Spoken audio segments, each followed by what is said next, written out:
여러분 안녕하십니까? 오늘 또 참으로 좋은 날입니다. 하나님께서 평화로 넘치게 채워주시기 바랍니다. 저는 오늘 꺾어진 사람이라는 제목으로 여러분과 함께 은혜를 나누고자 합니다. 본문 말씀은 시편 23편 4절입니다. 내가 사망의 엄침한 골짜기로 다닐지라도 해를 두려워하지 않을 것은 주께서 나와 함께 하심이라. 주의 지팡이와 막대기가 나를 안위하시나이다. 이 세상에 있는 물건은 대개 꺾어 놓으면 설무가 없어집니다. 풀이나 꽃이나 나무가 꺾어지면 그것으로 존재 가치가 없어집니다.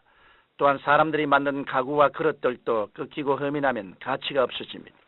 그러나 이와 달리 동물이나 인간은 그 고집이 꺾어져야 가치가 있게 됩니다. 소를 보십시오. 소는 송아지 때부터 그대로 두면 천방지축으로 날뜁니다. 그래서 농부는 소의 코를 꿰어 뚫어 길들입니다. 말도 마찬가지입니다. 말을 그대로 두면 마구 날뜁니다. 그래서 기수는 말을 타기 전 조련사를 통해 고집을 꺾어 놓습니다. 이처럼 인간도 꺾임을 받아야 성숙한 인격자가 됩니다. 인간은 태어나 성장하며 끊임없이 꺾어지고 이를 통해 여러 사람과 함께 어울려 살아가는 것입니다. 하나님께서도 인간을 꺾으신 후에 당신의 사람으로 사용하십니다. 하나님께서는 꺾이지 않은 사람은 결코 사용하지 아니하십니다. 하나님께서 사람을 꺾으시려고 할 때는 사람이 아무리 피하려 해도 소용없습니다. 아담의 타락으로 에덴에서 추방당한 인간은 교만하고 이기심으로 가득 차 있으며 인본주의와 자기중심주의로 살고자 하기 때문에 반드시 꺾어져야만 하나님 앞에 올바른 관계를 확립할 수 있는 것입니다. 우리는 이와 같은 경우를 아브라함의 신앙훈련에서 찾아볼 수 있습니다. 아브라함은 믿음의 조상입니다. 따라서 그의 신앙은 언제나 우리에게 모범이 됩니다. 아브라함은 75세에 하나님의 부르심을 받았습니다. 그때 하나님께서는 너는 너희 본토 친척 아비 집을 떠나 내가 네게 지시할 땅으로 가라. 내가 너로 큰 민족을 이루고 네게 복을 주어 내 이름을 장대케 하리니 너는 복의 근원이 될지어다라고 말씀하셨습니다. 이 얼마나 놀라운 언약의 말씀입니까? 하나님께서는 아브라함에게 찬란한 꿈을 주셨습니다. 그런데 아브라함은 하나님의 명령에 지극히 인본주의적으로 순종했습니다. 하나님은 아브라함에게 친척과 집을 떠나라 하셨지만 아브라함은 친척인 조카 롯을 데리고 나왔으며 본토에서 모은 모든 소유와 사람들을 데리고 나왔습니다. 하나님께서는 이러한 아브라함을 꺾기로 하셨습니다. 아브라함이 가나안 땅에 가니 그 땅에 그만 가뭄이 들고 말았습니다.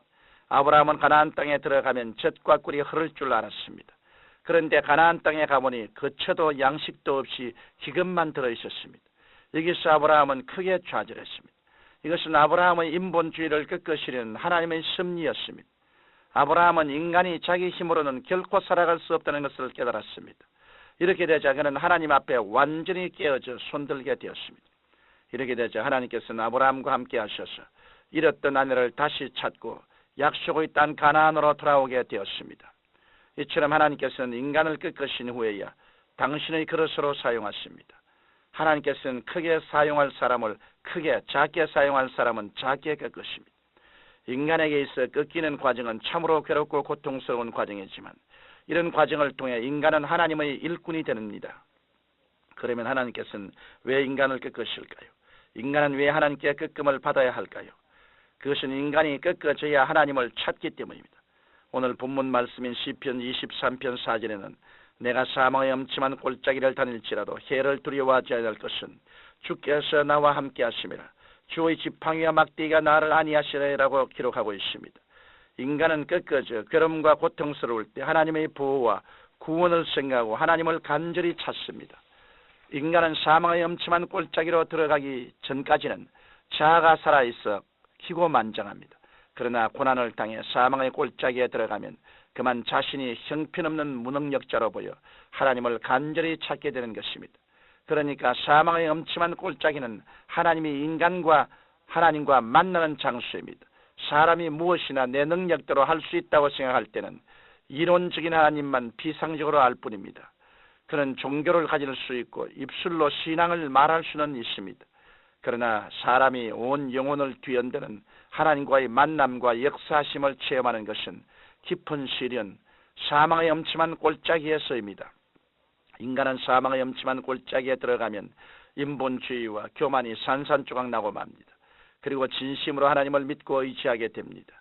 그러므로 시편 기자는 고백하기를 하나님이여 주께서 우리를 시험하시되 우리를 단련하시기를 은을 단련함 같이 하셨으며 우리를 끌어 그물에 들게 하셨으며 어려운 짐을 우리 허리에 두셨으며 사람들로 우리 머리 위로 타고 가게 하셨나이다.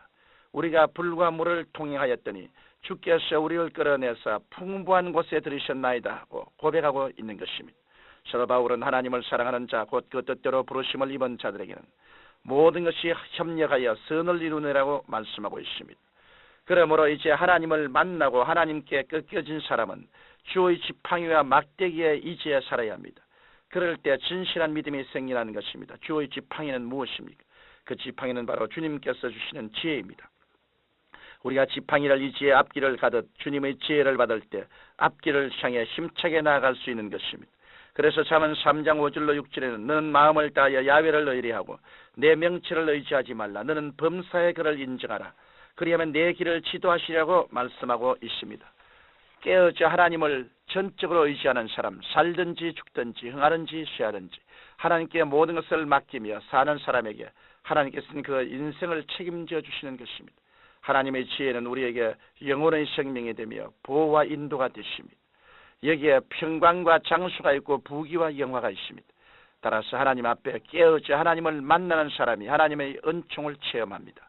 또한 주의 막대기에는 보호의 의미가 있습니다. 목자는 막대기로 못된 짐승이 오면 치고 또 가시밭길이 있으면 헤쳐나갑니다. 그러면서 목자는 양을 인도합니다. 오늘날 또 하나님께서는 살아계셔서 깨어진 인간을 보호하시고 인도하십니다. 우리는 인생을 살아가면서 수많은 문제에 부딪힙니다. 그 문제는 인간의 힘으로 해결할 수 없을 때가 많습니다. 그러나 우리가 하나님을 전폭적으로 의지하며 살면 하나님께서 책임져 주시고 보호해 주시며 인도해 주시는 것입니다. 사랑하는 청취자 여러분, 이 세상에는 크게 예수 그리스도를 믿는 사람과 믿지 않은 사람이 있습니다. 하나님께서는 예수 그리스도 안에서 변화된 사람을 책임지십니다. 야생동물은 자기 마음대로 살기 때문에 보호자가 없이 험한 산과 바위 위에서 삽니다. 그러나 양은 유순하기 때문에 목자의 인도하에 쉴만한 물과 푸른 초장에 거하게 됩니다. 우리의 목장은 예수 그리스도입니다. 예수 그리스도 안에 있는 사람은 모든 것을 예수님께 맡기며 살아갑니다. 그러므로 우리가 완악한 인본주의를 깨뜨리고 겸손히 주님의 뜻대로 살아갈 때 주님께서는 영육간의 모든 문제를 책임져 주시고 돌봐주시는 것입니다. 사랑하시는 우리 아버지 하나님, 우리가 하나님 앞에 모두 다 깨어지고 꺾어지게 도와주시옵소서. 그래서 인본주의로 가지 말고 자기 생각과 자기 중심으로 살지 말고 모든 것을 주님께 맡기고 주님을 바라보고 주님을 의지하고 살아가게 도와주시옵소서. 종이 주인을, 여종이 주모의 손을 바라봄 같이 내가 주를 바라보나이다 하고 시편 기자가 말한 것처럼 우리는 주님만 앙망하고 주의 뜻을 따라 산 우리들이 다 되게 도와주옵소서. 예수님 이름으로 기도드립니다. 아멘.